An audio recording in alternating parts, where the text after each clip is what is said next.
the speakers are here. Yay. So that's pretty Good. great. I just pushed record. Okay. Ooh, you're now Okay. being recorded. Now we have to be really special because we're being recorded. But don't say anything like No. you wouldn't want everybody to know. That's right. We are recording this tonight, but it's not like we're gonna put it on YouTube or something. But we did have some people ask us because they couldn't be here, so. Yikes, was that me? Probably pretty soon we should have you do the talk and put people on mute. Well, I guess everybody is on mute. Or maybe we'll ask everyone to please mute themselves, Okay. because that will help with any feedback. Okay. I'm going to do it electronically. Except for Kate. Kate, you're muted. So according to my watch, it is 2 minutes after 7. So I think, oh my gosh, how many participants are we allowed to have? Don't look, Larry. It says 98 now. You probably have an account for 100 unless you have a paid account. Okay, so if other people come in, that's, It's at 100. whoo, whoo, whoo. Oh my gosh. Okay, It'll be it's fine, because it's staying at 100. So let's assume That that everybody else is probably bounced out. I paid. So maybe people will be asking for the recording. So we are recording. So I'm going to begin then. Okay. And I want to, I will give some instructions. For now, we can just see each other and later think about how you want to view this. But I want to begin and end with words from Adrienne Marie Brown, who is a wise woman and author. She said, "Things are not getting worse. They are getting uncovered. We must hold each other tight and continue to pull back the veil." So I want to ask us to just take one moment of silence. I want that to honor that we are all gathered here because we care about something important. And I want to honor that. And I want to just give us a space to take a deep breath and allow ourselves to fully enter this space and time together. Zoom is not exactly what you'd think of as sacred space, but we do our best to try to make this kind of a holy gathering. So let's just take a moment, take a breath, and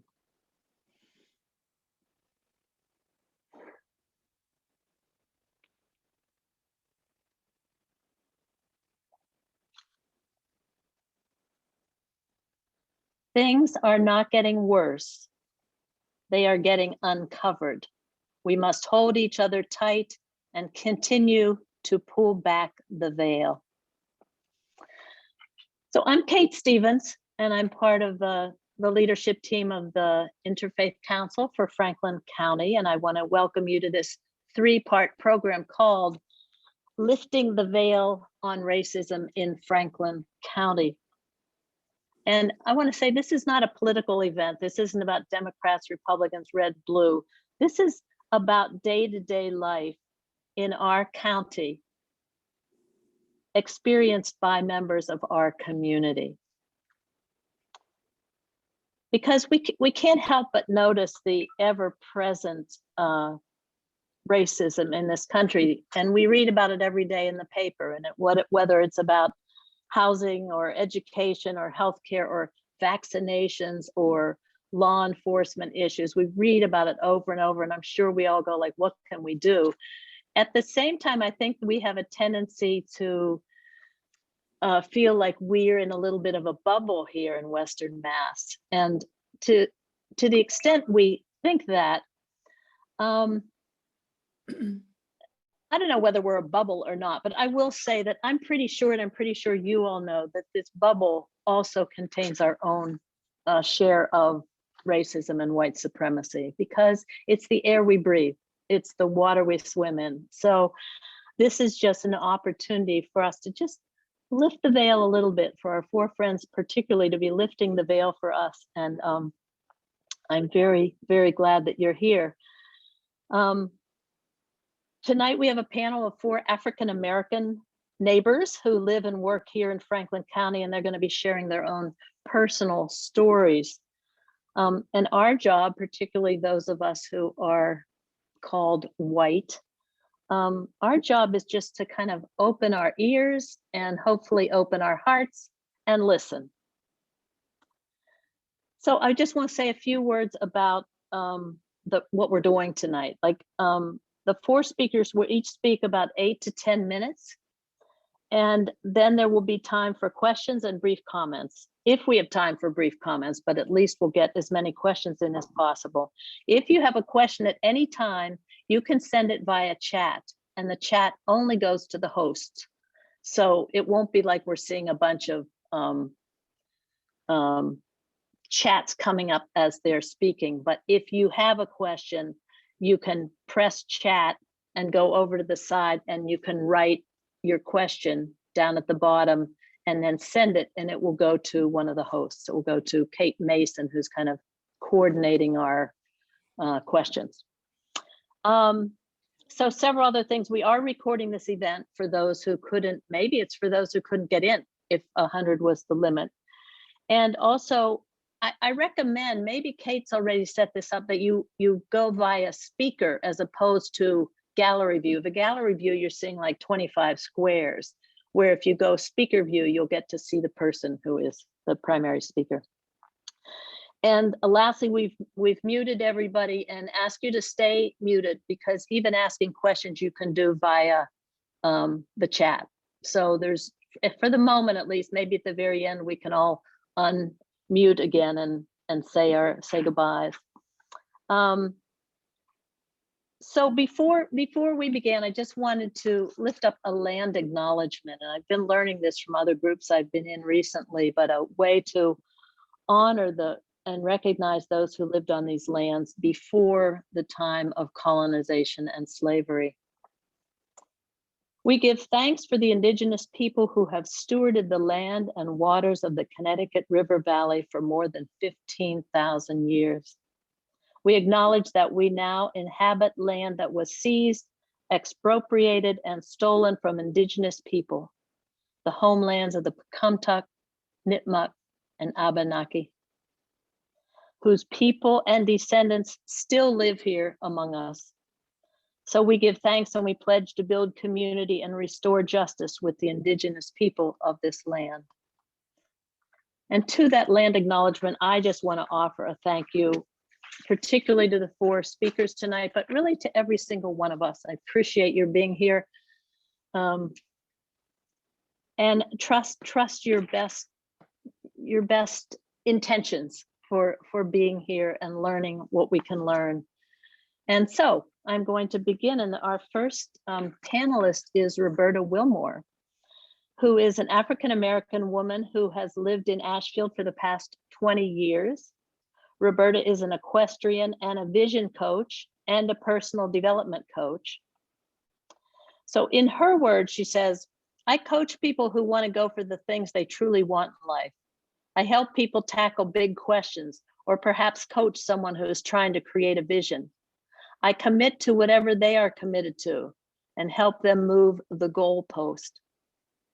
And I just wanted to say that it was Roberta's presentation a number of years ago at Elmer's restaurant in Ashfield that inspired this program. So thank you, Roberta. And I'll ask you if you would open with, if you would be our first panelist.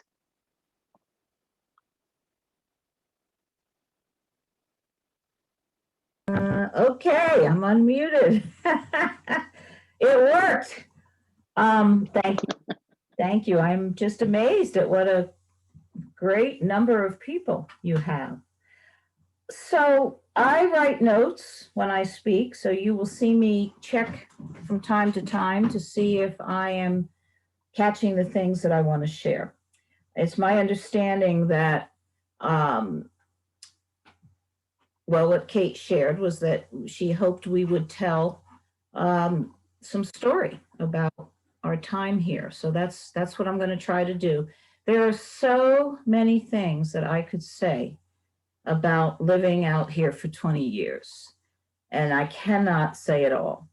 So I have picked certain things that I think would help you get a sense of what my life has been like. I'm out here because I had a dream of owning a farm my entire life. And I came here from Cambridge, where I was living very close to the river, and I had a great apartment. And I've lived my life in the country and the city and the suburbs. And often people here, when they meet me, they think that this might be my first time living in the country. I share that because that's often an assumption made about brown-skinned people, that they have never lived in the country before. But I actually started my life in the country. I was born in Philadelphia, but my earliest years were in the country in a Quaker community, actually outside of Philadelphia. I'm not a Quaker, but my family settled in a Quaker community where there were lots of farms. So I was looking to have a farm, and it took me a decade to save enough money for a down payment on a farm. And I hadn't even thought about Western Mass. I didn't know anything about Western Mass. But when I looked in the other areas of Massachusetts that I was more familiar with, they were not only unaffordable, but I just didn't think that I would be that comfortable north of Boston, which is kind of odd because I did a lot of horse work north of Boston. I knew a lot of people. I rented places north of Boston, but I just didn't think I would fit in. And the Cape did not have the terrain that I liked, nor did the middle of the state. And so what I liked about Ashfield was that it was hilly, and it reminded me of Putney, Vermont, which is a place that I love. So that's kind of how I got here in the first place. I spent a lot of time visiting this area by myself. I would drive out on a weekend. I would go town to town. And one of the first things that happened is that the real estate folks, I didn't have an agent. I did it on my own, but I had to, of course, interact with real estate people. Well, they began to point out the towns that they thought would be the best towns for me. The thing about that I want to share is that I spent 25 years of my life in real estate management and development, and I know those laws and regulations really well. And you never, ever, ever steer people because they are a person of color to a particular area, or someone who is white to a particular area. It's against the law. So I noticed that, but what I realized is they were trying to keep me safe. So I never said a word, but I noted that they were doing something that they really weren't supposed to do. So, and what they told me was that they thought Ashfield was the right town. So I think that's kind of interesting. I looked at all the towns, and I ended up settling in Ashfield. I came out here to live a quieter life, and I knew I was going to be alone when I first came out here. So it took a lot of courage. I was afraid, but anybody who knows me knows that that's never going to stop me from trying to do something I really want to do. And so I tried to push through the fear. When I was visiting general stores. I would peek my head into churches or stand in the hallway and listen to a church service. I just was trying to get a sense of what the people were like when I came out to Western Mass. My professional life was in Boston when I came out here, so I was commuting back and forth a lot, and people in Boston thought I was crazy to come out here by myself. And so everybody thought it was odd that I was coming out to this area where there were probably not any Black people. When I first came here, there were 2 Black people that owned property, and I was one of the 2. But it's so beautiful out here, and that's why I'm here, and because I like open space. And it speaks to who I really am inside. When I looked at this farm, one of the reasons why I was convinced to stay is that the neighbors across the street saw me way high up on a hill, and they waved to me. And that wave led me to believe that the people who were right across the street were going to be friendly.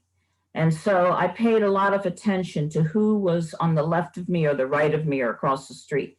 And I hit the jackpot. I ended up on a road with a group of people who invited me to their homes early on to introduce me to other people. So that was really amazing. And that was my early experience. But I will go on to say that some of the things that happened that were not so positive happened very, very early. I went to the general store and fell and broke my ankle within the first probably month. And I had an experience where people walked right past me as I laid on the ground in pain. They didn't say a word. They walked in, they bought what they were going to buy, they walked out, and I was on the ground. And now that was only a few minutes, but imagine being new to town, being on the ground, being in intense pain, and having people walk by like that. Eventually, I got up and I got myself into the general store, but I had a broken ankle. And then people in the store sort of came forward and surrounded me and helped me. In that very same store, which I now go to almost every single day for coffee, I heard several times jokes about Black people when I would go in. So I would be standing in line to buy something and there would be jokes going on.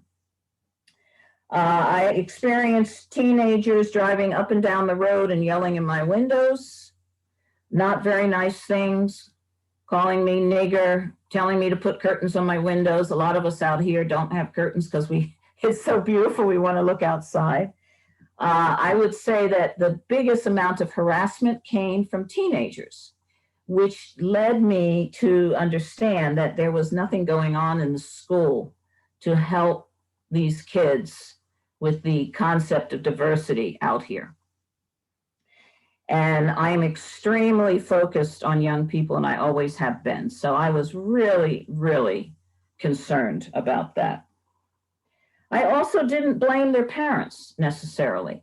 I'm not a person who necessarily thinks that when you have some teenagers who are exhibiting a tremendous amount of prejudice or hatred, that means that they learned it at home. I used to always think that, but Two minutes, Roberta. Thank you. I don't believe necessarily that that's what was always going on. I've had incidences of cars behind me, following me, and so I would sometimes not pull into my own road. That's scary, scary stuff when that happens. Or people who were not nice to me when they came to work here. And that never felt very good. But I want to say that because I've been here 20 years and because I have a great belief in human beings, because I know we're flawed, and because I know if you don't have any experience with people who are different than you, that you can make a fool out of yourself sometimes. Because I learned all of that at home and that I came from a family that was very peaceful, I hung in here and decided to give it time. And so some of the very people who wouldn't talk to me and who made jokes about me are people now that I would have coffee with or invite to my home for tea. So my experience here has been mixed, very difficult in the beginning, and now I wouldn't trade it for any other place. I miss going to the city where I can see more brown-skinned people, but what I've learned is that we're all out here for the same thing. And because I was willing to wait and wait and wait and be patient and reach out and wait and try and befriend and invite, because I did all of the work, I gradually became a member of the community. I'll stop there. Thank you. Thank you so much, Roberta. I love hearing you talk about Ashfield. Okay, how do I stop, cancel, stop, pause, cancel. I told you something would go wrong. I can't get my phone to work. I need a watch. So thank you, Roberta. And our second panelist is Larry Thomas. Larry, who currently works at the Recover Project, which is a peer-to-peer recovery program on Federal Street. And I don't know if he'd say this, but I'd say he's a recognized leader in the Greenfield community. And I'm so glad that you're here, Larry. So if you could unmute, and if people go on to speaker view, you should be able to see the person speaking. Hello, everybody. My name is Larry. Wow, I didn't expect this to be this big. I only got a few minutes, so I'm gonna get right into what I want to share. Right. I first came here to Greenfield. I'm originally from Springfield, Mass, and I lived half my life in Springfield, about a quarter in Boston, and the other quarter in North Carolina, Charlotte, North Carolina. So, but I lived the majority, half my life in Springfield. So I come here from Springfield, Massachusetts, the first time, 20-something years ago, right? And I go into the Beacon House because I'm a person who has experienced a lot of trauma. I came from a place, I'm 52. So in the hood, in the 80s, there was a thing called the war on drugs. And I definitely I got caught up in that, right? And so a lot of stuff happened to me. And so I came out here to get away from that. I said, I need to get away from all this. I'm gonna try something different, right? And so I came out here to Greenfield, and I went to the Beacon House the first time, and I stayed there. And that first time I went to the Beacon House, I can share some things that happened. I was younger, and I dressed flashy back then. I was, from a different type of community. I wore cologne every day. And every morning in the Beacon House, this is a recovery home here in Greenfield, Massachusetts. Every morning, it used to be the men's house on one side, the women's house on the other side. And we'd have to have a meeting at 6 a.m. And that meeting was like our morning meeting. But by 6 a.m., because people who know me know I'm an early riser. So by 6 a.m., I'm already fully dressed. I did my chore, I'm ready to go at 6 a.m. And so I come downstairs with my cologne on and ready to go. And so one day, one of the guys in the house said, somebody smell like a French horror in here. And, he had said some slick stuff before, a couple times before that. And because I was younger, I was a lot more aggressive. I didn't have the patience I have today. And so I reacted to that situation. And nothing happened. I mean, I could have got kicked out of the house, but they didn't kick me out. We talked to each other, we talked it out. And now here it is, 20 years later. That same dude is still around. And we talk today. It took a long time from the routine. I'm not your enemy, my brother. I'm just like you. Let me fast forward it. So 5 years ago, I left Greenfield. Some things happened 20 years ago when I was here. And it was, somebody got murdered. And that person was a friend of mine. And the police came and got me because they knew he was a friend of mine. I was working at KFC on the Mohawk Trail. And they took me to the police station and they held me for hours asking me questions about this kid getting murdered in the woods in Turner's Falls, right? And I was at work when it happened. There was no reason for y'all to hold me in the police station. What y'all holding me for? I remember saying, what am I being held here for? And that situation made me leave Greenfield. I quit my job and I left. I had been here maybe 8 or 9 months at that time. Let me fast forward, some years later, a bunch of stuff happened. Now, in them 8 months I was up here, I liked it out here, but I just didn't like the way people acted towards me. I didn't like that. People were real standoffish toward me. And that was real uncomfortable for me. And so that's what made me leave the first time.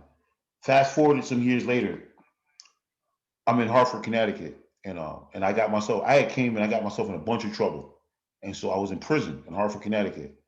And And I thought to myself, like, where would I want to, where am I going to go when I get out of here, man? Because I'm getting out of here. I ain't got life. I'm getting out of here, right? And I said, man, I should go back to Greenfield. I should go back to, I liked it out there in Greenfield. I really did like it. I didn't like the way people did stuff. I didn't like the way people talked about each other. I didn't like all that kind of stuff. And there was no consequences for anything. I didn't like any of that stuff. But I liked the community as a whole. There was a whole bunch of free stuff that I never been to a place where everywhere I turn, you can get something free. And they like this in the city. Every street, you turn down Federal Street, Osgood Street used to be a free place. Then you go around the corner, it's free lunch. Then you go over here, it's free dinner. You know, everywhere you turn, I couldn't believe it. I ain't never seen a community like that before, like this before. You know, and so when I was in prison in Hartford, I said, I'm gonna come back. I'm gonna come back to Greenfield. I'm gonna try this again. I'm gonna try this one more time because I like the community. If I can bob and weave around that other stuff, I might be all right here. So I came back and I got involved with the Recover Project. And there's a really deep. There's a lot of things that happen at the Recover Project. That's all I can say, right? That's the best thing. That's the best way you put that, you know. And it was a brand new experience for me. This peer to peer, and everybody's got to be heard, and everybody's got to be seen. I don't come from that. I don't come from a place where everybody gets heard. I don't come from a place where everybody gets seen. I spent 18 years of my life in prison. So this is all brand new to me. You know, seriously. I need to be heard. I remember the first time I heard that, I said, I do hear you. What are you talking about? I don't know. So I come back, right? And I get involved in the community. And see, I come in peace, right? But I don't always receive peace. You know, I come back here this time. So I went to the Beacon House again and I graduated and I got an apartment to Moulton in Terminus Falls. And the day I was moving all my stuff in, there was a kid across the street on Avenue A. His name is Eric. And he's got some stuff with him, some issues. He yells across the street, "You fucking nigger, go back to Springfield. I'm a kid." He pulled a knife on me. He did all, I was moving my stuff. I had just got signed the lease. I never had an apartment in my life that I signed a lease for. I was 49 years old, my first time ever signed a lease. I did that here in Greenfield. He's yelling these things to me. And my first reaction was to cross the street and do something, to be honest with you. Especially with the names he was calling me. But I was able to push pause. And I called the police. And when the police officer pulled up, I asked the police officer, I told him my name. I said, "My name is Lawrence Thomas. I need you to run my record." And he looked at me and he said, "What are you talking about?" I said, "My name is Lawrence Thomas. I told him my birthday. I need you to run my record." And he did. I said, "You see that screen?" And he said, "Yes." I said, "You know Eric, this person?" I don't want to say his last name because other people might know him. So you know Eric? I said, "He just called me a bunch of names and pulled a knife on me across the street. If you don't do something to him, I'm going to do something to him." And the cop took off. "Don't you worry about it, I'll take off."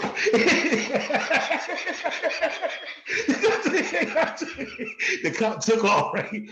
And he came back. He came back.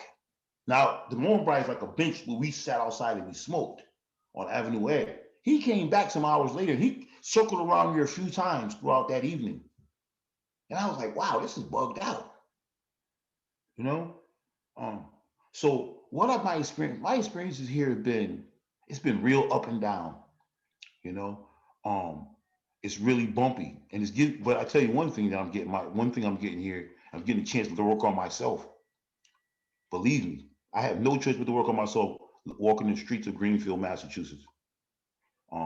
Just recently, well, I had an experience where when the Black Lives Matter thing started, I was riding my bike. I live by Dunkin' Donuts on the bottom of the Mohawk, at the bottom of Main Street. And there's a crosswalk right there. And I'm on the right side of the street and I slowed down because the guy was coming across and he looked at me and he stopped. And when I went across the cross, he hit the gas and he hit me. And I got all scarred up and I had to go back to work. And a lady he took off. This is when Black Lives Matter first started. When, it was very difficult. and some stuff happened with the jail, and all kinds of stuff just happened all around when that was started. I've had some experiences here. I know I only got 2 minutes. Thank you. All in all, though, I can share this. There's a lot of good things that happen around here, so I don't want to diss the community. I don't want to diss the community. I love it around here.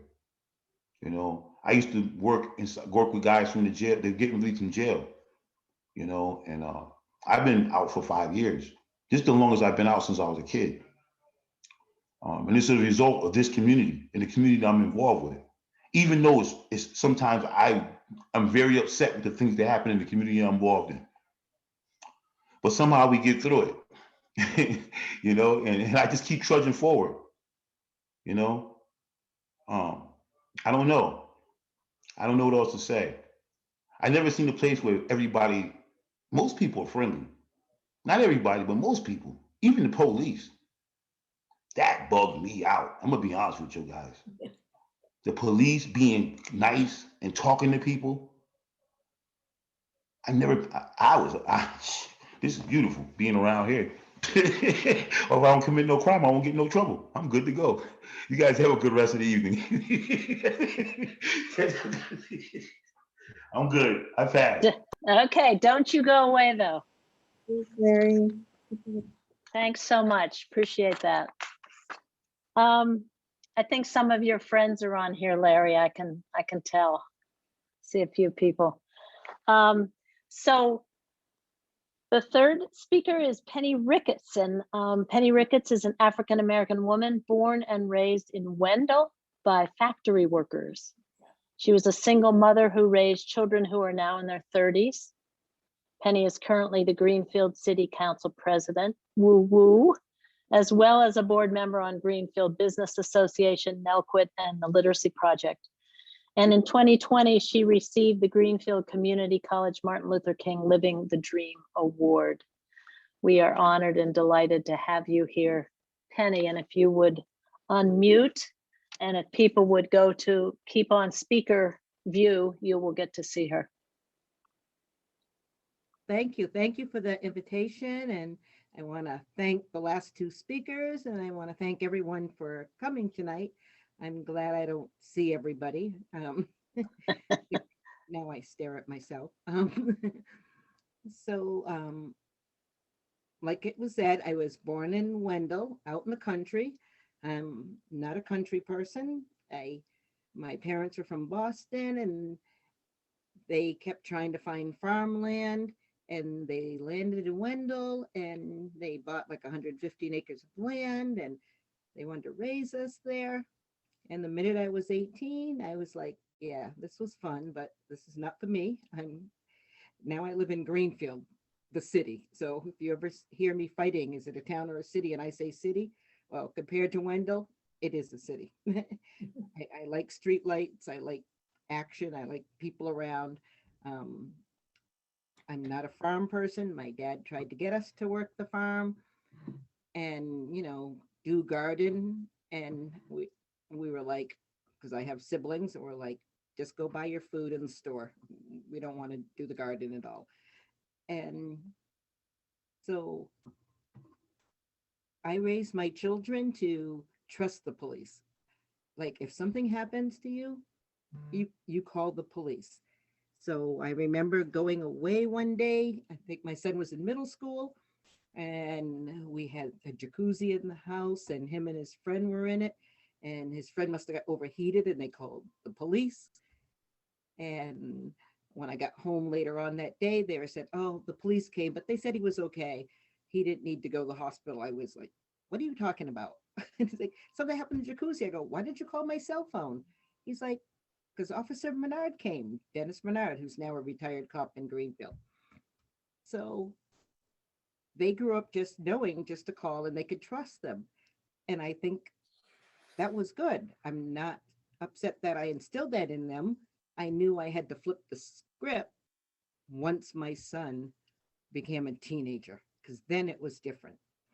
Because if he wanted to go play basketball at like Davis Street at night, and be walking home, the police were gonna pull over and say, "Where are you going? What are you doing?"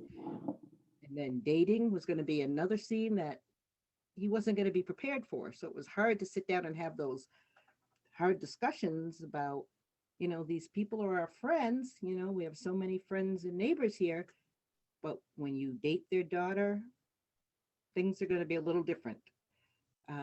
They still really do like you, but they're just not ready for all of that yet. And so he was crushed. It was difficult to explain it. It was difficult to explain like what's going to happen when you go into stores. So to please, be careful. Don't pick up anything. Don't like think you're going to put it in your pocket. Don't you're going to be in lots of trouble. And the one time my son, he was with me, and I remember he picked up this stupid book that had like dogs on it, and he was in the car, and I'm like, "What is that?" He's like, "Oh, it's just a little book. It has some dogs on it." I was like, "Let's go." So we went in, and I said, "Can I talk to the manager?" And we talked to the manager, and I said, "My son took this book. I don't know why he took it. He didn't ask if I had money. I could have bought it. So it's up to you, whatever. But you speak to him, and that's it." And the manager was great at the time. It was at Big Y, and just said, "You have a great mother there. You, it was good that you did this. You learned this lesson now." And that was an important moment, because I had to explain, in your future, you will probably be accused of things that you never did. You just happened to be there. And I said, "You will understand it. You don't totally get it right this second, but you'll know." And then when it came to get your license in driving, that's when fear started for me. I had to teach my child how to keep his hands on the steering wheel, how to react if he got stopped. I remember him coming home and being really upset. And I said, "What's wrong?" And he's like, "Oh, I got pulled over by the police, but they said, 'Oh, sorry, you're Penny's son.'" And he was really angry. And I said, "Did anything else happen?" He goes, "Mom, what happens to the people that aren't your son?" And I said, I know. Let me reach out to the police, and let me just give them a talk. Let me just let them know, what's going on. I have a good relationship with the police right now. When the whole Black Lives Matter thing happened this summer, I reached out to the chief, and I was like, "I don't know what's going to go on with this protest, if there's going to be trouble or whatever. I'm not going to really come to it. I've never held the Black Lives Matter sign in my life. It's just not who I am." As you know, I've been on city council, and I sit on many boards in town.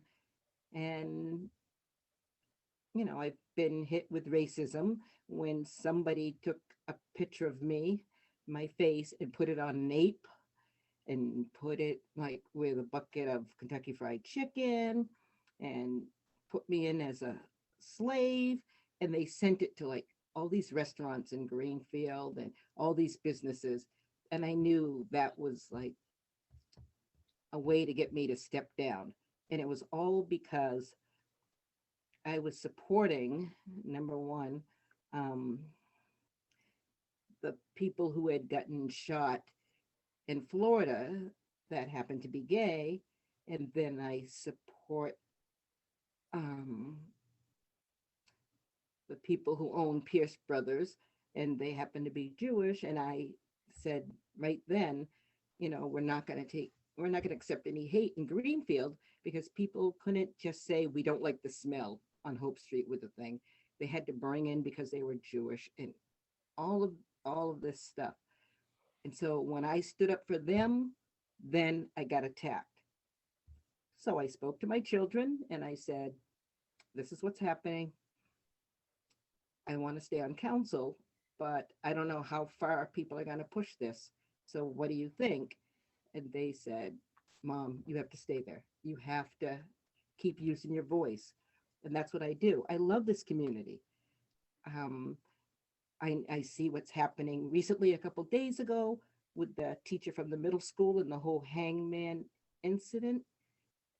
I grew up playing hangman, so I don't want her fired, but I do want that family to be reached out to and spoken to. I really care about the child and the other children a lot, and I hope that everyone is taking care of them. And from what I'm hearing, people are talking with them, and that's a good thing. But I always think there's times that we can work together. So, um, do I have problems with police at times? I know there was an officer who was helping my case when it came to the racist emails and such. And we had a falling out about something, but I just said to the chief, he's to be off my case. And I never want that officer discussing this case or anything else with me ever again. And it's been fine. It's been no problem. I will always just report if anything like that happens. So I just want to be here. It's hard. I have some people who are people of color who may think I'm a sellout because I'm friends with everyone, no matter the race or religion, whatever. I just don't have time for that. I love this community and we do lots of great things here. I love this county. We don't have time to be separate. We don't have time to fight. And whenever I see people protesting or people on the common and they're like, Penny, come and join us. And I'm just like, we're holding a sign. I'd rather sit down and talk with somebody. That's what I do. It's just one-on-one. It's like what we're doing tonight. I'd rather that things hurt. Things hurt if I've gone to, a store and they've asked me for my EBT card and I have cash, or they ask me for my, Medicaid, my Mass Health card, and I'm like, I have insurance, I have a full-time job, but I've always just reported them to the managers there because I think employees just need to be trained. That doesn't have to happen to anyone. And I don't want things because I'm really known. I'm not looking for preference. I'm just looking to educate people. And if you're holding a 2-minute sign, I can't see you. So you can talk and I'm fine. I will. Okay, that's just a few more minutes. Not a few more minutes, another minute. Oh, okay. So yeah, so I do. I love it here. Every problem is just an opportunity for everyone to grow and learn. So I just look at it that way. On the news tonight, we heard another group of police don't have to be, accountable for what they did. Yeah. So it's that group of police. It's not all police. So I have to keep that in mind and just watch my heart, because that could have been my son, my father, my brother, my uncle. And I don't know, we just have to keep on keeping on. Thank you so much, Penny, for your Yeah. honesty and vulnerability, all of you. So our fourth panelist is Maya Winfrey, who was born and raised in Shelburne Falls. I know she worked at AFSC for a while and then worked somewhere else and then somewhere else, and I'm not sure where all, and is now living back in Shelburne Falls with her own family, including a child that she's expecting in April. And I also just learned that she is an artist and is working on a degree in New York around theater or performance. So take it, Maya, if you would unmute and if people would, keep on speaker view. All right. This is Maya. Can you hear me? Yep. Can you see Yes. me? Okay. Yes. Excellent. Yes, I was born in Boston, but I made it out to Western Massachusetts pretty quickly. I think I was around 2.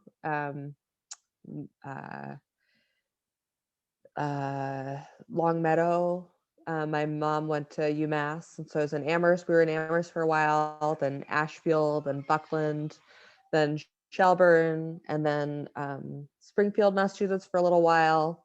And then I attended boarding school at Northfield Mount Sherman for high school. And then I went to college in Minnesota. And then I've spent the last maybe 10 years in New York City. I went to New York right after college, and then kind of was back and forth between here and there, but have been a lot in New York City for the last 10 years. Yeah, I don't know. I'm listening here to Penny talking about leaving Wendell after, it sounded like after high school, that I really, when I finished high school, I was like, I gotta go, I'm gonna get to New York. I don't know what it's gonna be, but I gotta see life outside of these small towns.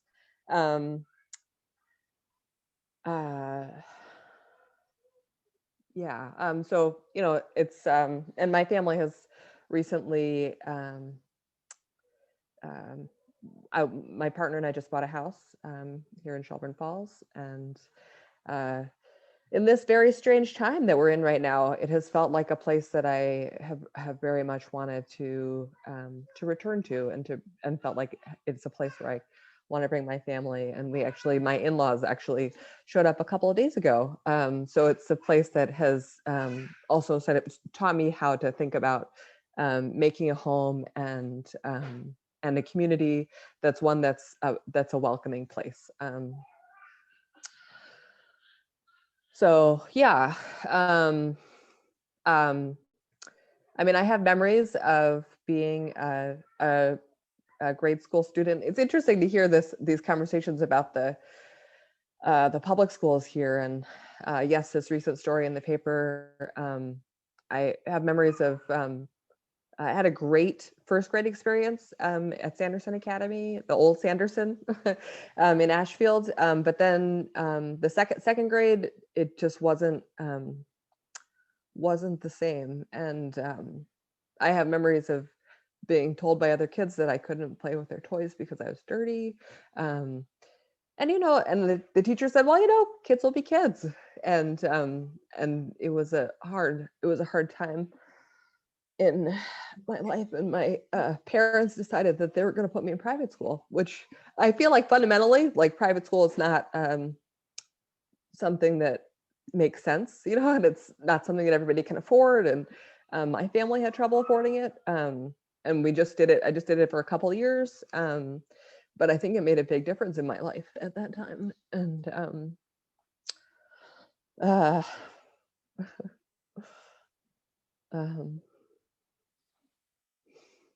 It's okay.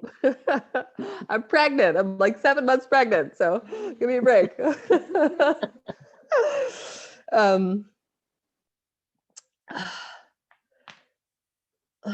But yeah, I think, I mean, I was an early reader, and I just, that was around that time that I started thinking of myself as a smart person, and that's been important to me.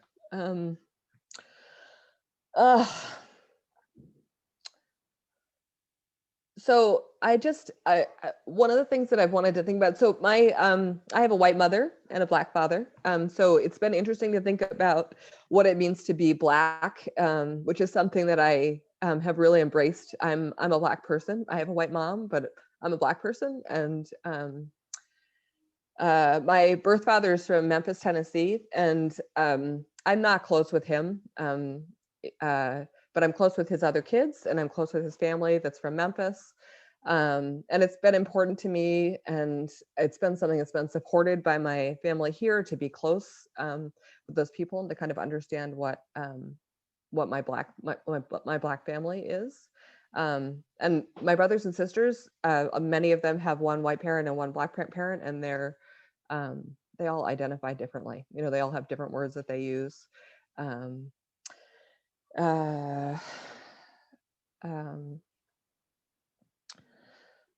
So I think one of the things that So I feel like I was raised by white activists here in Right, actress. white activists, like political activists. So some of the more prominent Black people that I knew about growing up were Wally and Juanita Nelson, who were war tax refusers. And I had some contact with them, but I had a lot more contact with Randy Keeler and Betsy Corner. My family was very involved in helping them to try to keep their house as war tax refusers. And we spent time outside of their house, keeping that from being taken from them when they were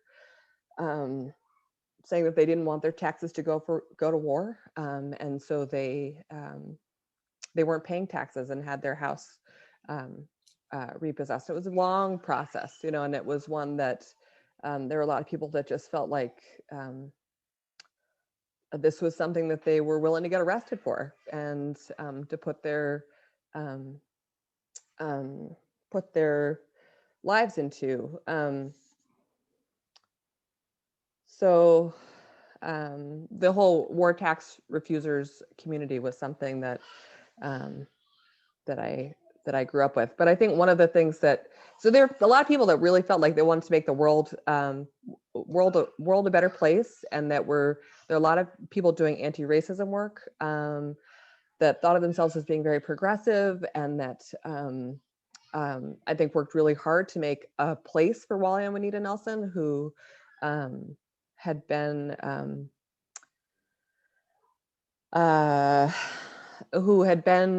active in the civil rights movement, but then came up here and lived on very little money, farming, and there was a space made for them here.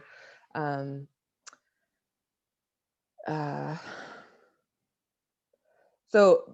I think it was interesting for me to kind of grow up in this place where a lot of my early experience with race was around people telling me that my life was going to be hard, and trying to figure out what that meant, and to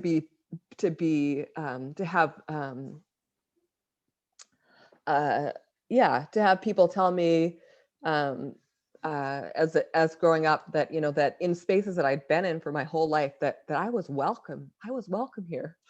It's like, I've been here, it could be me telling you that, why, how is that? Why am I getting that? Where is that coming from? So I think that it's, and all, things like just talking about the experience of driving while Black, with my family, and having and with my community, and so is this a joke? Does this really happen? No, it's not a joke. This is a real thing, and this impacts people that, this impacts me. This impacts the people that, other people that live in our community. This is yes, the police can be really nice and friendly, and, but there's, but you just never know. So thank you. I see that.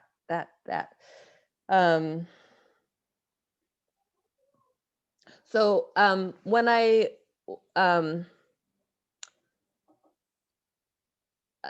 think I just want to think a little bit about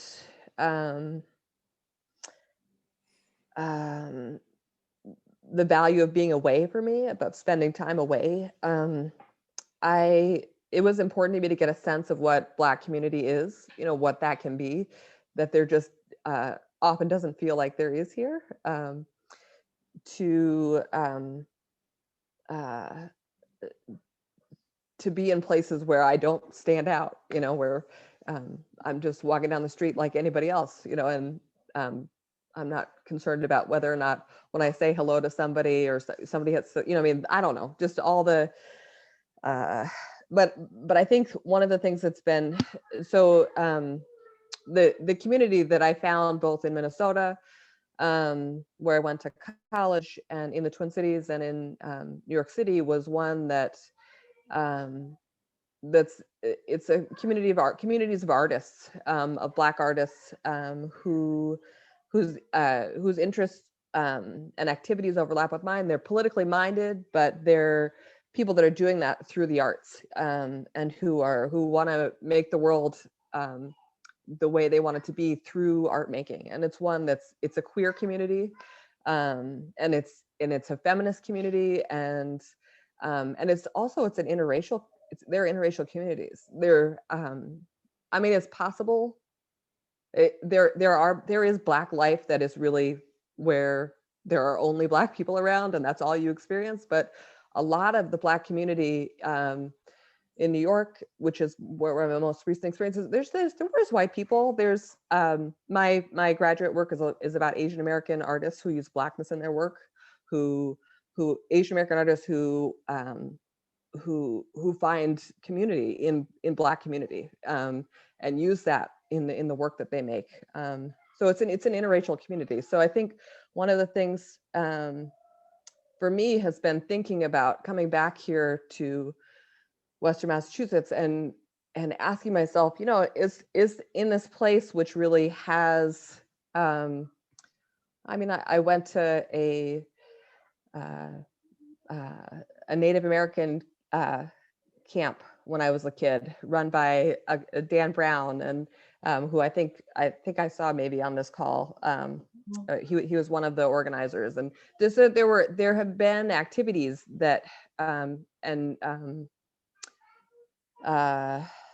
there's all kinds of work that's happening here. So I think there's a way that it's useful and valuable to think about this community as a white community, especially when we want to deal with addressing inequities and making sure we're not being an exclusive space, making sure that we have affordable housing,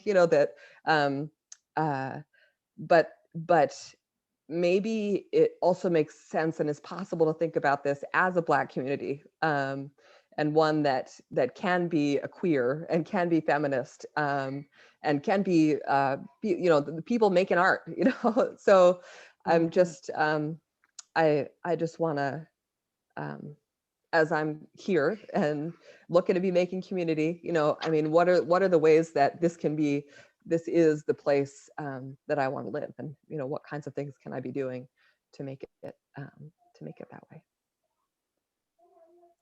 Thank you so much, Maya.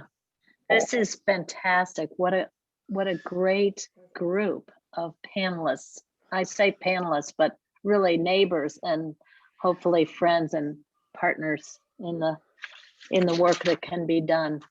I want to just see if any of the panelists had a question for another panelist.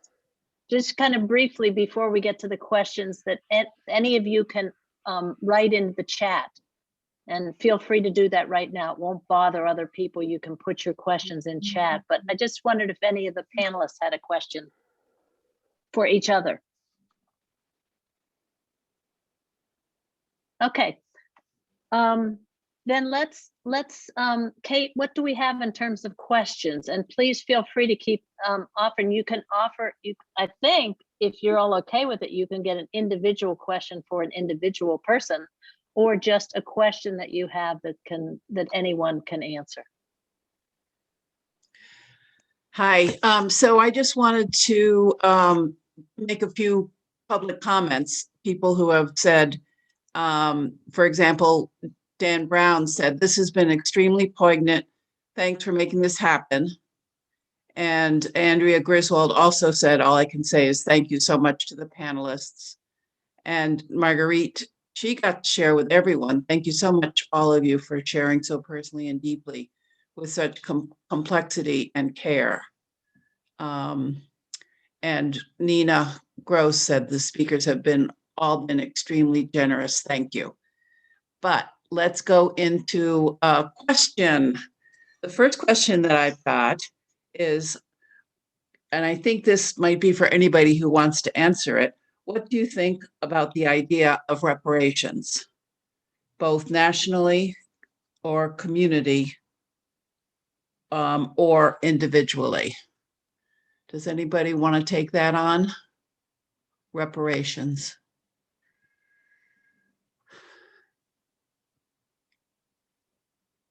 Penny saying no. Really don't have a feeling. I Larry? So I will. So I need to be sure I know what reparations mean. Reparations means somebody giving me something. Maybe, my understanding is it's repairing a relationship, but somebody else might have a better definition. So it's just repair. So it's not necessarily paying or giving you something. Because I know sometimes people, some other places, I hear sometimes people think that like you're supposed to get something for like the things that happened hundreds and hundreds of years ago. Nobody owes me nothing. I work for everything I get. That's very helpful, Larry. That answers the question. Because reparations, it could be money, but it could also be, is there a way that we can change it so that people who have been oppressed for so long get some lift somehow? And it could be financially, it could be land, it could be. It's never something. gonna happen. I don't believe it'll ever happen. Not in the United States. I'm being honest with you. I don't. Yeah. That's if you want to know my personal answer, how I really feel. I don't believe it'll ever happen. Yeah. I don't think it's nothing. Yes, I'm gonna leave it like that. Thank you.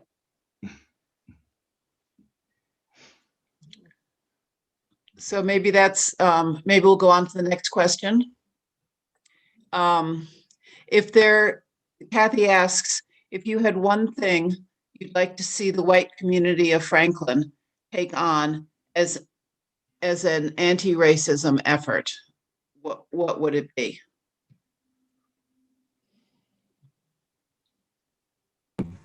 I would say an investment in whiteness.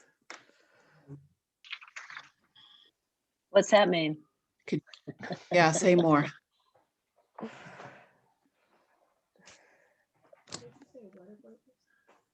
An investment in whiteness. So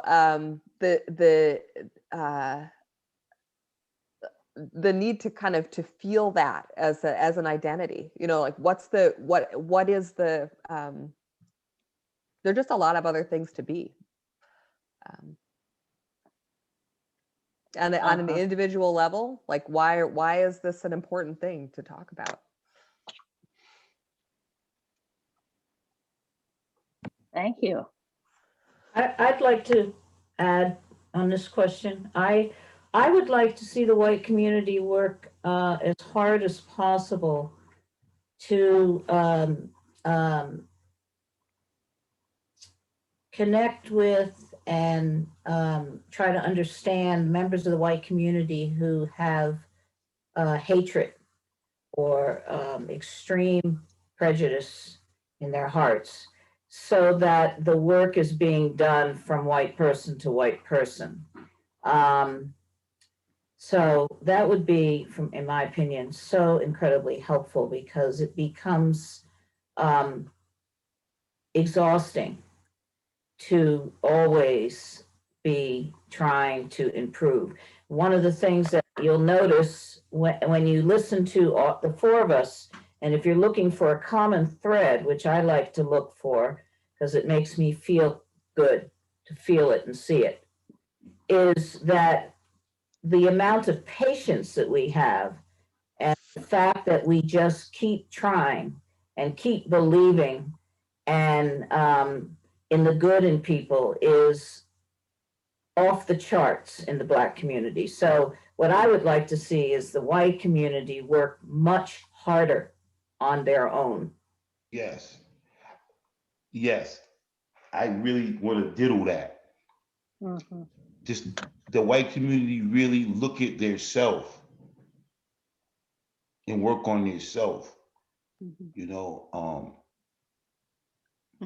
So much injustice happens. I mean, I could have talked for hours about different things that happened since I've been here. That I had to work on myself because I had to pause, or I couldn't say nothing, or I shouldn't say nothing, or Thank you. I would say what I would want from the white community is, believe it or not, is those of you who know people of color, um, to introduce us to each other. Because I know some people think this is a club or we all know each other. We all get the same newsletter. Could it be further from the truth? I went to Stone Soup last Saturday and I helped out. I got there at 8:30 in the morning and I helped, food prep for the day and then serve at 1 o'clock. And there were 6 or 7 other Black people there. And I only knew one of them. I had never even seen the others. And like my goal for this year personally is to try to meet other people of color and to have them run for office or to sit on our different boards and committee, because getting a seat at the table is really important to me.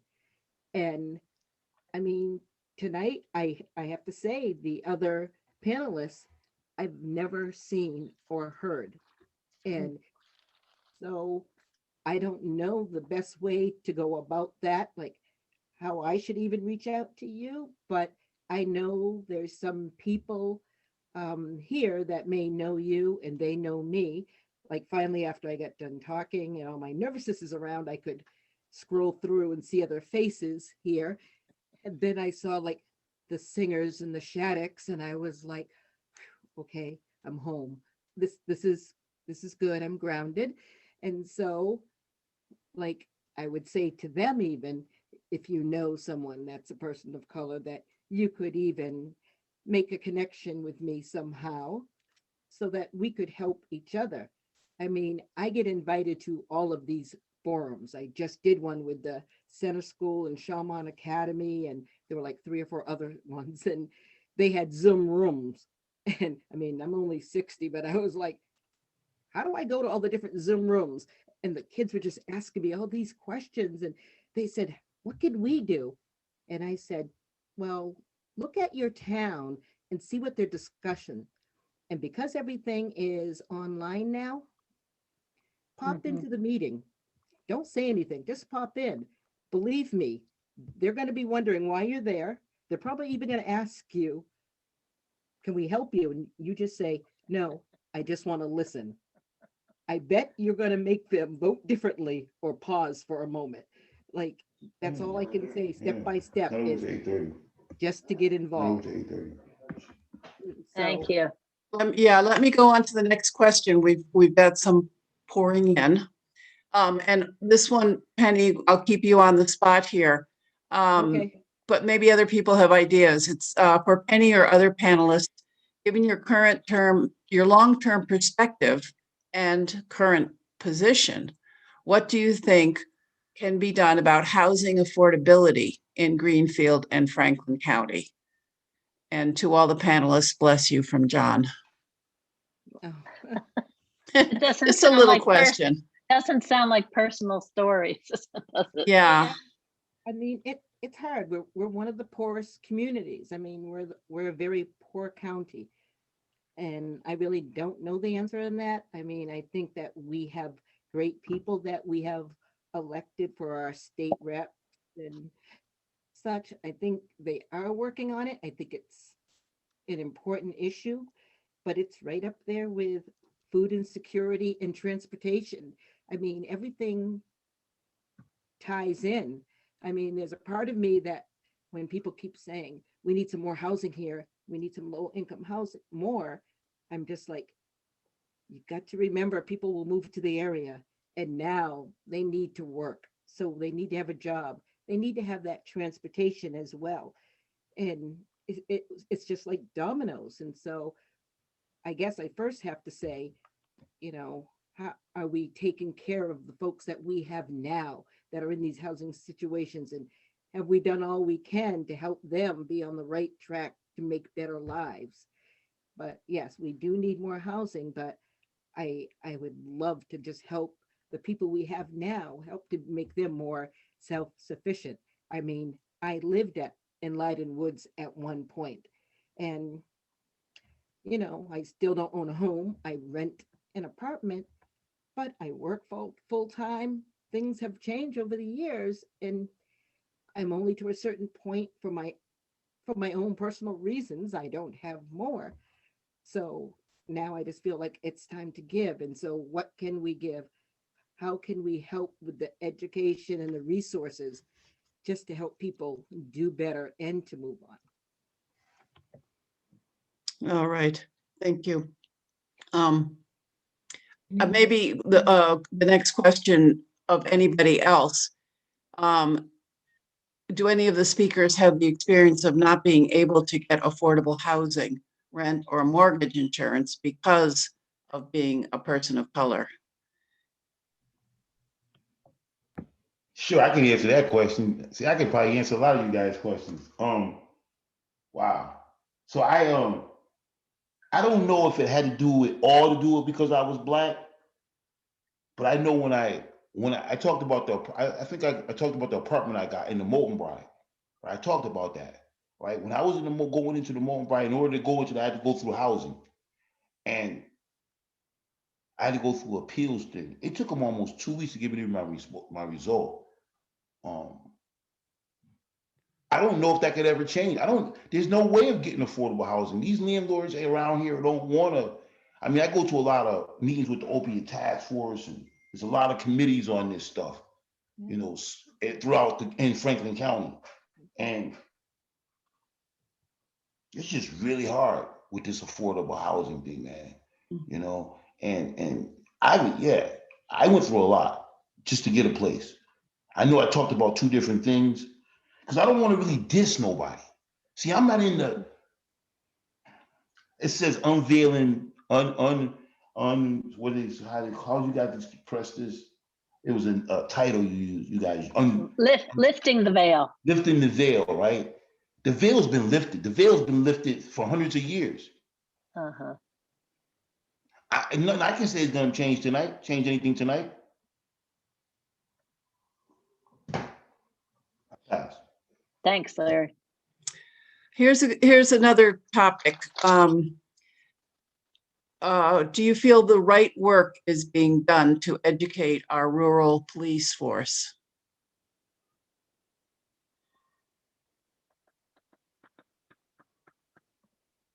I don't think the work is done. It needs to continue on. I know when I read a recent article in the paper from all the area police chiefs, I read Leiden's police chief and it scared me to death.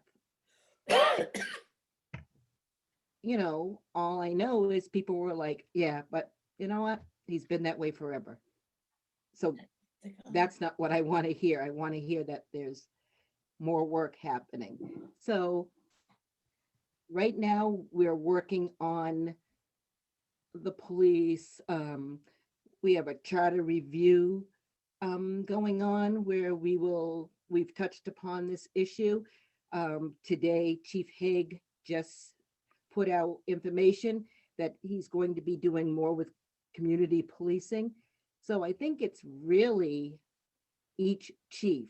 Greenfield's very lucky to have the chief they have. I think he's approachable. He wants to hear. I know that there was just a forum on racism like 3 weeks ago, and it was an all-black panel, and they asked him. I remember people all chatting and saying, we can't believe this police chief came to this forum and spoke. And it was good. And it was about Black and brown boys and men, incarcerated way too young, and people helping them to get out. And Chief Haig, Robbie, did such an excellent job. So I am proud to live in a community with a police chief who's so open and willing to speak to everyone, but also like meet with all Black and brown people and see what he can do to help and where his officers need to do more work. And so maybe here it's fine. I do have to say that I have this bias that's so awful that I wish I could get rid of.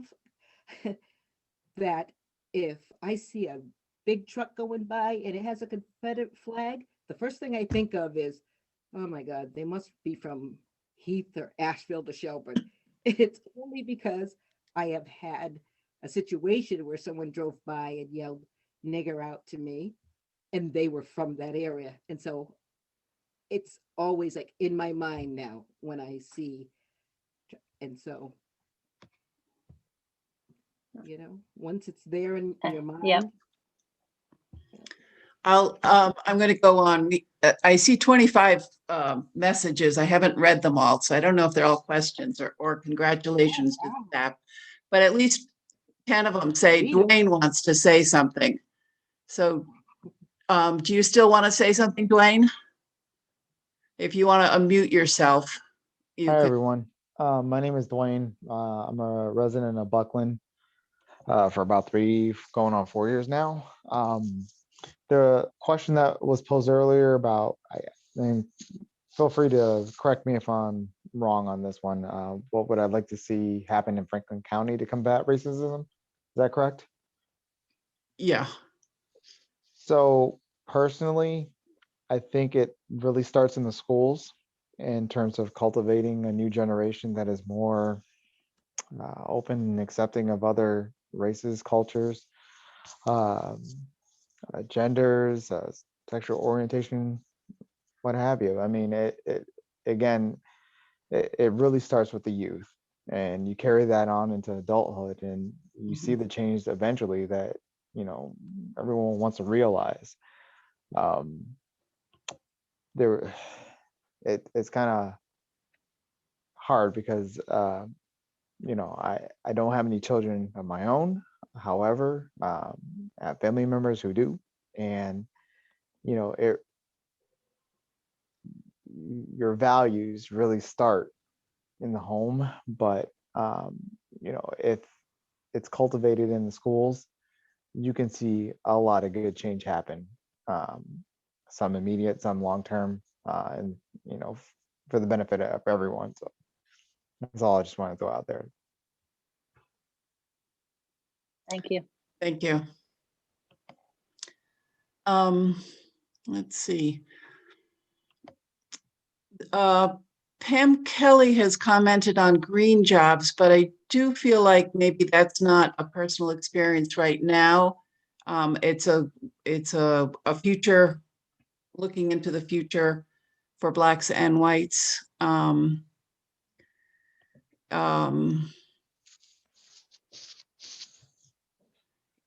We've had a question also, what can white people do to assist in welcoming people of color? And maybe we've touched on that. Maybe there's also another answer.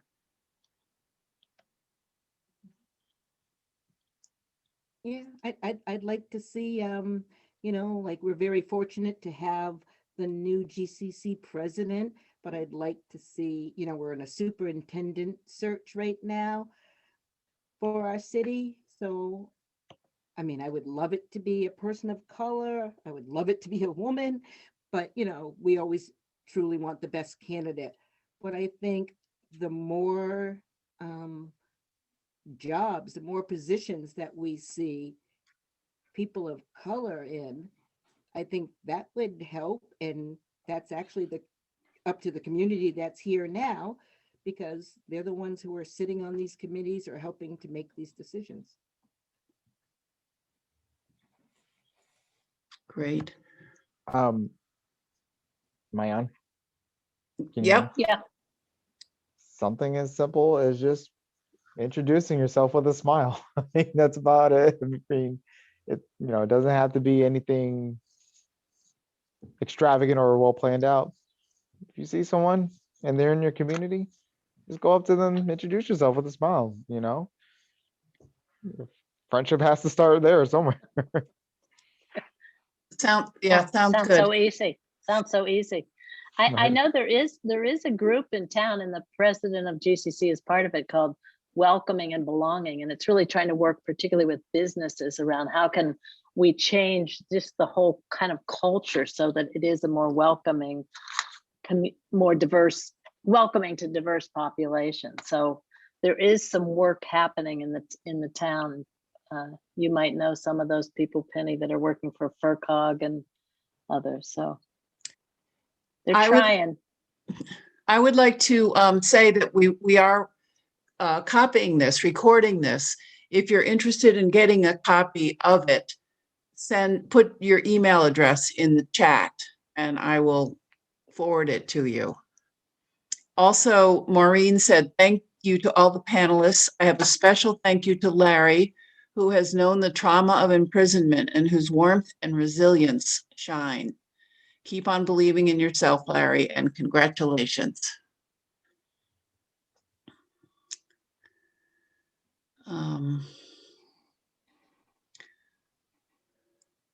Let's do maybe one more question if there's one more, so we can Yeah. end on time. Does anybody have a question that they just want to pose that they haven't written in the chat, that there's just really eager to ask?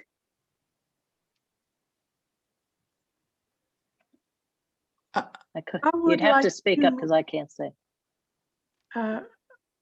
My name is Peggy McIntosh. I would like to follow up on what Dwayne said and ask whether you all know about the SEED project for school teachers. I agree with Dwayne that these racial attitudes, at least in white families, they start in the family. However, often the school can do more than the family to educate children to see more widely, to see the whole group counts, that everybody in the class is equally valid.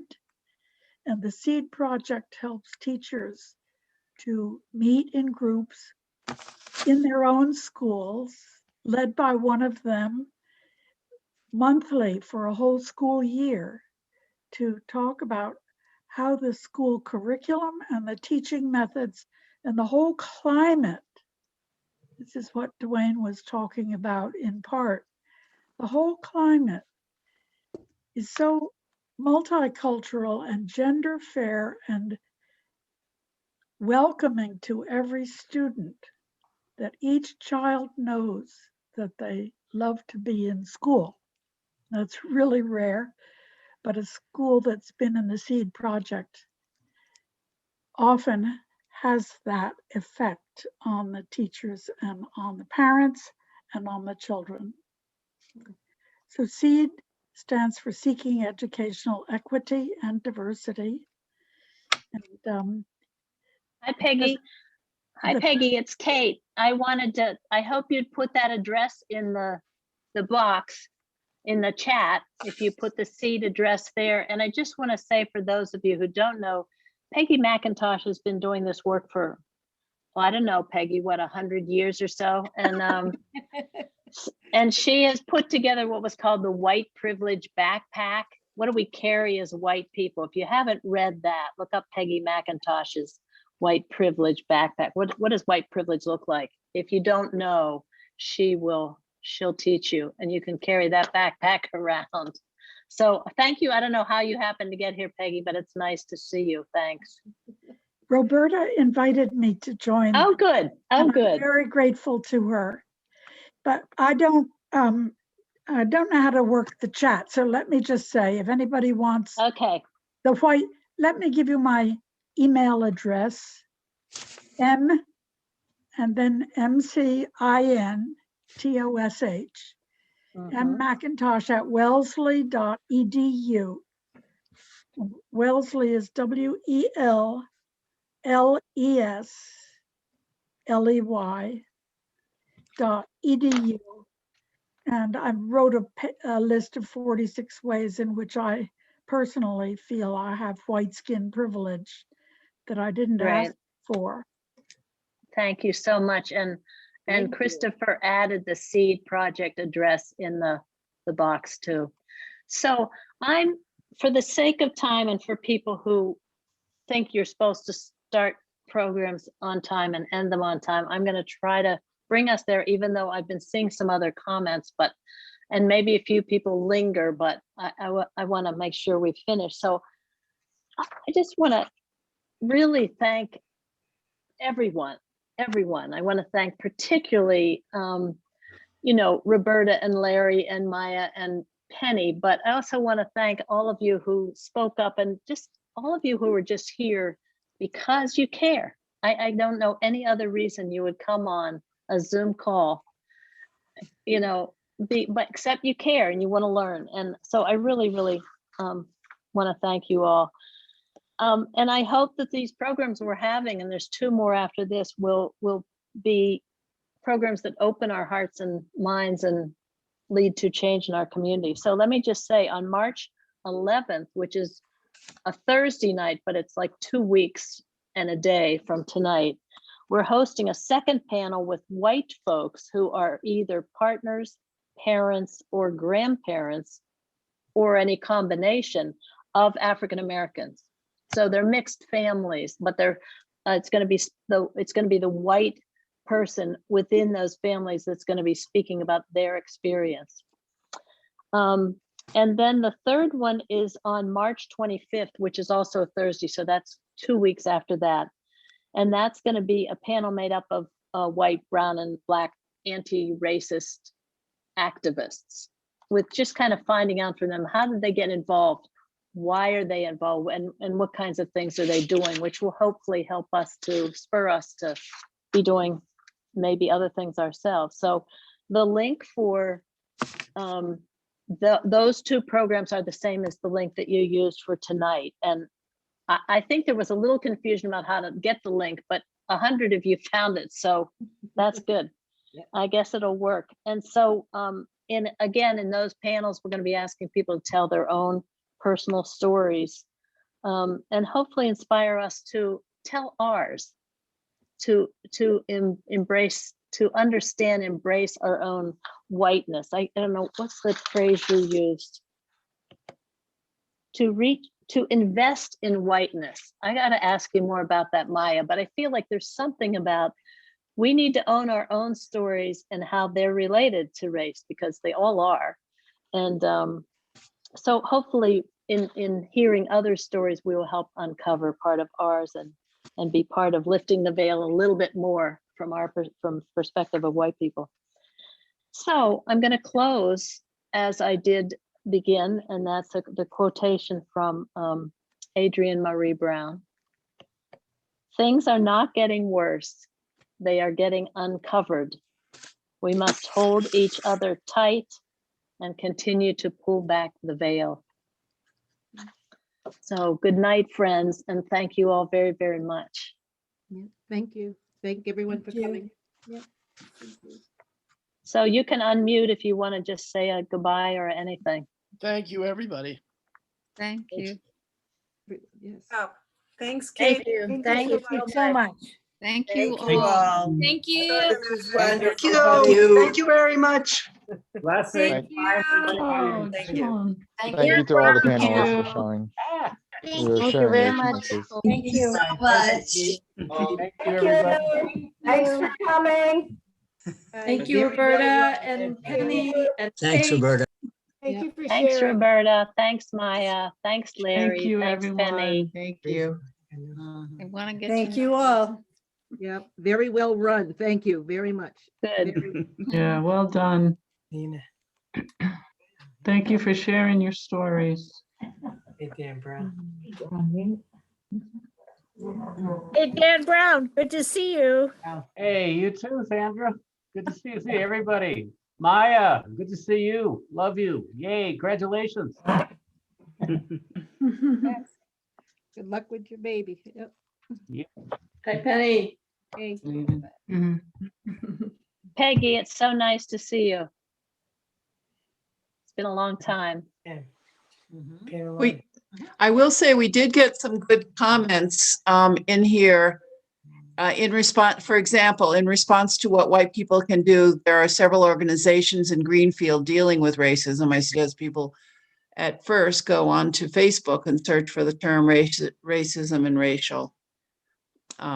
Anyway.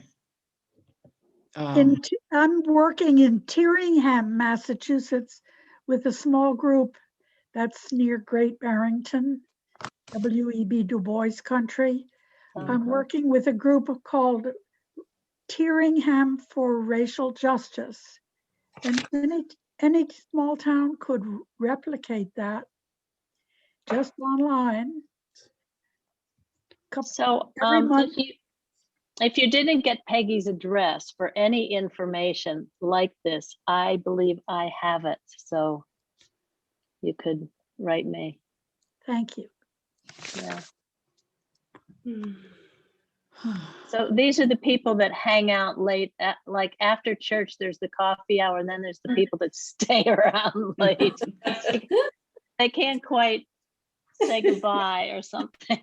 I sent you, an email, so now you'll know who it's from. If it gets through, I hope I got the right address. Hi, Nina. Thank you. I saw your comment. Did you say you wrote Peggy, Nina? Yes, Margaret, that's Peggy. Okay, yeah. Good. If it comes back, let me know. I think you might have my address and I can get it for you. Can somebody tell me exactly how to copy the chat? Anybody? I think it's easy once you know how to do it. Kate, this is Carlin. You go down to the bottom of the chat and there are 3 dots. And Yes. click Oh, on it says the 3 dots. And the 3 dots should give you a choice. save chat. Save chart. That'll do it. And it'll just show up on your desktop. And you can rename it and put it wherever you want to save it. And the copy of the video will not have the chat. Is that correct? That's my understanding, is it's just a video. Okay. So yeah, it's really a good idea to save the chat now. I don't know about other people, but our chat on this computer only has Marguerite Sheehan's comment and nothing else. Yes, and that's my fault. I don't know why, but I'm one of the co-hosts. I was typing it in and I thought it was going to just directly to Kate Mason. But it got put on, I guess, because I am a co-host. Yeah, Carlin, we set it so that to avoid Zoom bombers to some extent, just also to keep things simple, people can focus on the speaker and not all the questions coming in. I prefer that. Are we going to get the content of the chat from you? Well, I don't know exactly how I've saved it, but I'm not exactly sure how I'm going to share it. I can share the Zoom, but the chat you would just copy and paste into an email. You'll see it on your desktop. Okay. When you open it, you can just copy and paste it in an email. That's the easiest thing. Okay. Hi, Nina.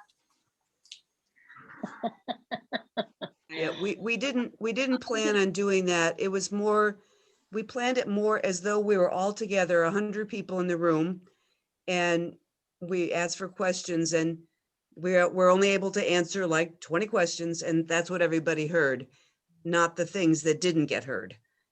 So that we were kind of trying to sort of model as though we were just all together. So anyways, I guess we'll see what can be done. I love not being distracted by the chat. And I love that you tried to keep the focus on personal stories. It's so rare for us to get the personal stories of neighbors we haven't even met yet. Hi, Mary. Felt like a privilege. It was. I see Mary Mosley. She peeked in. Oh, Mary Mosley is there? She peeked in, but now I don't see her. Oh. I'd like to. We did not get Zoom bombed, and we were a little nervous about that. And I'm so happy about that. I didn't want that to happen. Yeah.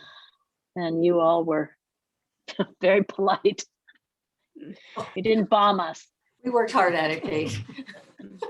Nina, do you want to just say a quick thing? You put a comment in that I think is important, but I don't know if it's I something. put comments in.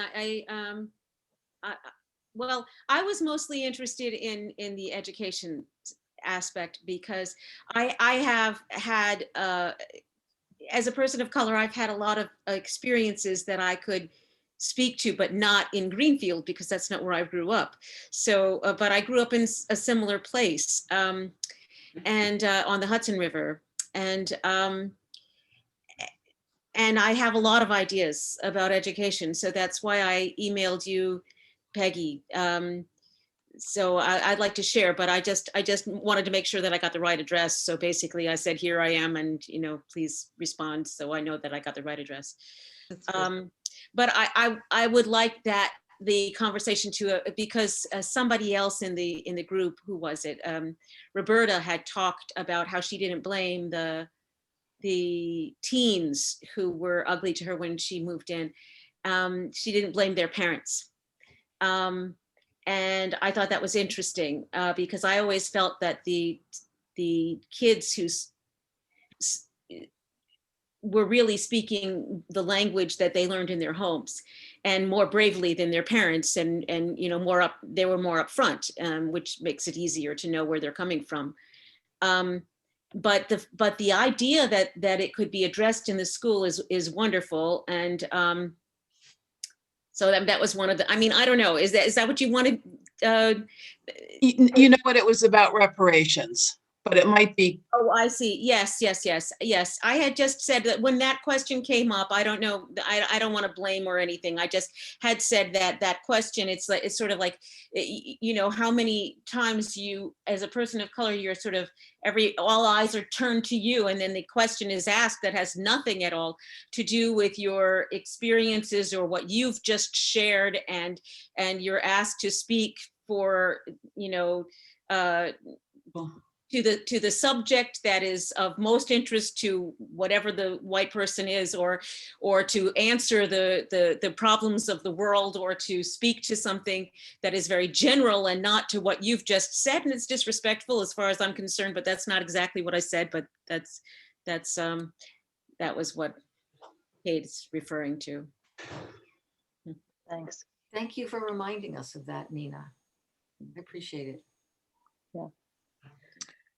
So, very nice to see you all, and you can all like go to bed or Good night, whatever. everybody. I'm going to bed.